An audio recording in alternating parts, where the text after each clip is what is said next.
للہ رب العالمین والصلاة والسلام علی اشرف الانبیاء والمرسلین سیدنا و نبینا و شفیع ذنوبنا و حبیب قلوبنا و طبیب نفوسنا جد الحسن والحسین بالقاسم محمد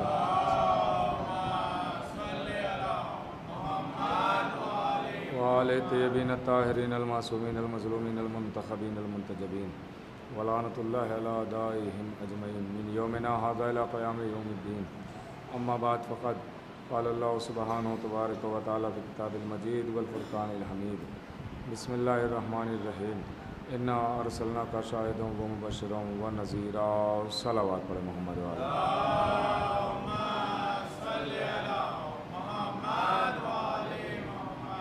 حضرات گرامی قدر مومنین، خداوند عالم اپنے حبیب کی تعریف کرتے ہوئے ارشاد فرما رہا ہے کہ میں نے آپ کو شاہد بنایا، مبشر بنایا، نذیر بنایا۔ مسلسل آپ کی خدمت میں فضائل کے عنوان سے عرض کرنے کی کوشش کر رہا ہوں کہ فضائل کی کتنی اہمیت ہے۔ اللہ نے خود فضائل بیان کیے ہیں اور آل محمد کی فضیلتوں ہی کے سبب دنیا نے ان سے دشمنی بھی کی ہے۔ نبی بھی اکثر منبر پہ آ کے آل محمد کے فضائل بیان کیا کرتے تھے اور جب لوگ ملتے تھے تو ان کو فضائل سنایا کرتے تھے۔ اور دیکھیے، فضیلت ہر کوئی متمنی ہوتا ہے کہ ہمیں فضیلت مل جائے، ہمیں فضیلت مل جائے۔ ایک ایسی شے کا نام ہے فضیلت کہ ہر کوئی چاہتا ہے کہ ہمیں فضیلت ملے، ہمیں فضیلت ملے، ہمیں فضیلت ملے۔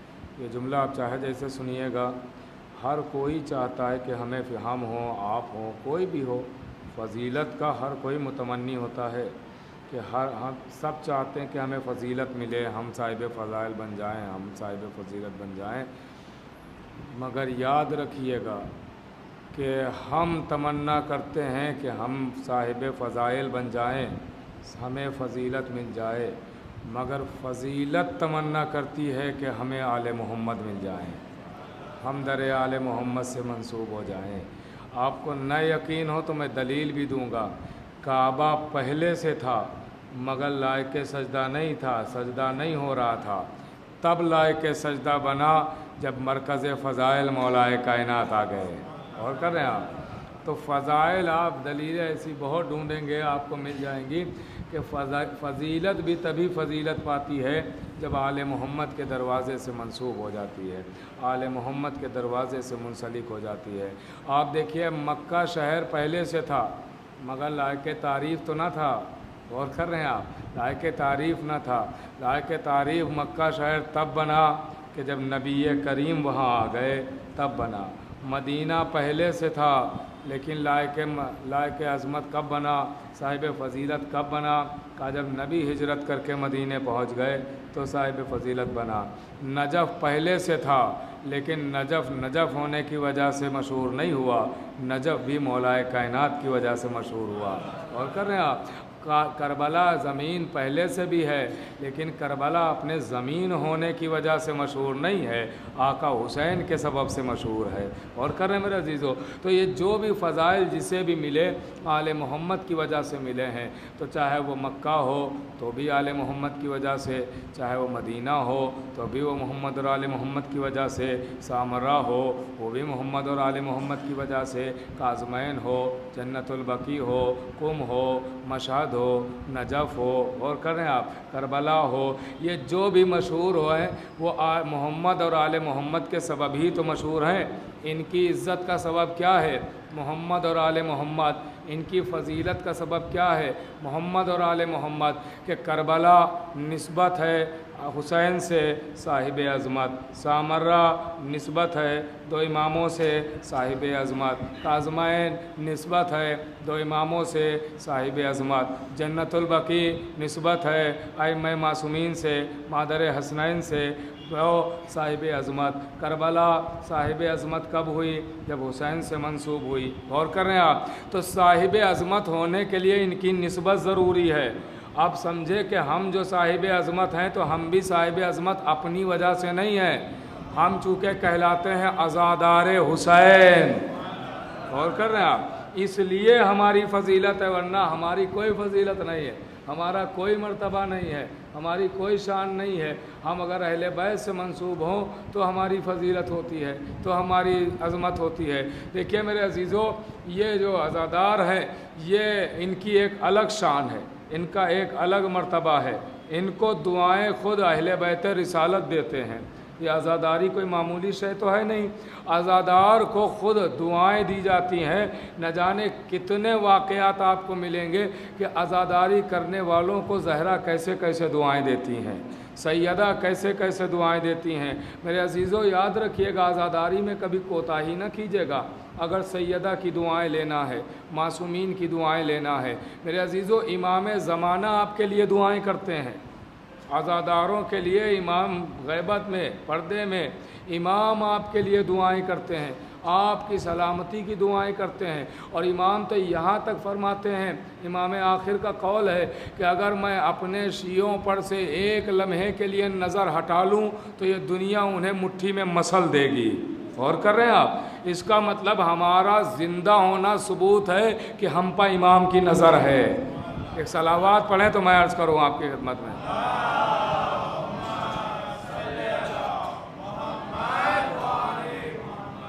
چونکہ آپ جانتے ہیں مختصر گفتگو ہوتی ہے اس وقت کی، اور بس صرف آپ فضائل اس لیے سنائے جاتے ہیں کہ آپ آمادہ مصائب ہو جائیں، اسی لیے فضائل سنا دیتے ہیں، ورنہ یہ اصل دیکھا جائے تو یہ مجلس صرف رونے کے لیے ہوتی ہے، اور مصائب سنانے کے لیے یہ 10-15-20 منٹ کی یہ مجلس ہے۔ اس میں میں آپ کی خدمت میں اسی لیے کوئی طولانی بات ایسی چھیڑتا نہیں ہوں کہ جس میں وقت زیادہ لگے، بس چند باتیں آپ کی خدمت میں عرض کر کے مصائب پڑھ دیتا ہوں تاکہ مین مقصد جو ہے وہ پورا ہو جائے، وہ ہے رونا، وہ ہے گریہ۔ غور کیجیے گا میرے عزیزو، فضائل میں آپ کو بتا رہا ہوں کہ 10ویں امام کا زمانہ ہے۔ اس زمانے میں ایک عورت نے دعویٰ کر دیا۔ کیا دعویٰ کیا؟ سنیے گا۔ ایک عورت نے دعویٰ کیا کہ میں علی کی بیٹی ہوں، میرا نام ہے زینب۔ 10ویں امام کے زمانے میں اس نے دعویٰ کیا کہ میں علی کی بیٹی ہوں، بوڑھی ہو چکی ہے، اس نے دعویٰ کیا میں علی کی بیٹی ہوں، میرا نام ہے زینب۔ بوڑھی ہو چکی ہے، ضعیفہ ہو چکی ہے، کمر جھک چکی ہے، چہرے پر جھریاں ہیں، بال سفید ہو چکے ہیں، بوڑھی ہو چکی ہے۔ اب جملہ کہوں پتہ نہیں کون سمجھے گا کون نہیں، اسی لیے میں اکثر کہتا ہوں ہر بوڑھے پر بھروسہ نہ کرنا۔ تاریخی جملہ تھا یہ، ہر بوڑھے پر بھروسہ نہیں کرنا، ہاں جو علی والا ہو اسی پہ بھروسہ ہوتا ہے۔ متوجہ ہے نا؟ اب تاریخی جملہ میں نے آپ کے حوالے کیا ہے۔ لوگوں نے بھی علی کا حق چھین کے ایک بوڑھے ہی کو دیا تھا۔ صلوات پڑھے محمد والے محمد پر۔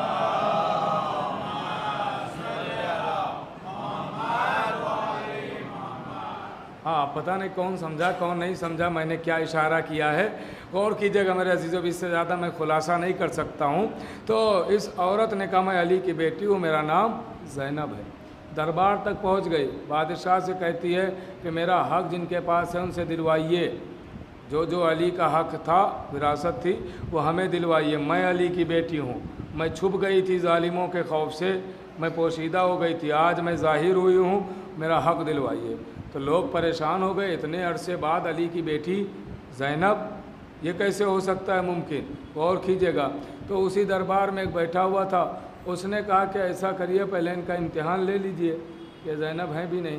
تو اس نے کہا کہ بھائی آپ گواہ لائیے، آپ کے پاس کون ہے گواہ؟ کہا چونکہ میں پوشیدہ تھی، چھپی ہوئی تھی، مجھے کسی نے دیکھا ہی نہیں آج تک، تو میرے پاس کوئی گواہ نہیں ہے، میں خود گواہ ہوں، میں خود ہی کہہ رہی ہوں کہ میں زینب ہوں تو ہوں۔ غور کیجیے گا میرے عزیزو، تو اس کا تاریخ میں نام جو ملے گا آپ کو وہ زینب کذابیہ کہہ کے آپ کو تاریخ میں یہ واقعہ ملے گا، زینب کذابیہ۔ کیا مطلب ہے؟ جھوٹی زینب، چونکہ جھوٹا دعویٰ کیا تھا نا، تو جھوٹی زینب کر کے یہ واقعہ ملے گا، زینب کذابیہ کر کے۔ غور کیجیے گا میرے عزیزو، تو لیجئے اب اس نے کہا گواہ کا گواہ تو ہے نہیں، کا کسی نے دیکھا ہو، کا کسی نے نہیں دیکھا ہے، اور میں ہی ہوں بس آپ کے سامنے، اور میں ہی دعویٰ کر رہی ہوں کہ میں علی کی بیٹی ہوں۔ سنیے گا غور سے، میں ہی علی کی بیٹی ہوں۔ تو بادشاہ نے بہت سوچا، تو وزیر نے آ کے اس کو مشورہ دیا کہ اس کا امتحان کرو،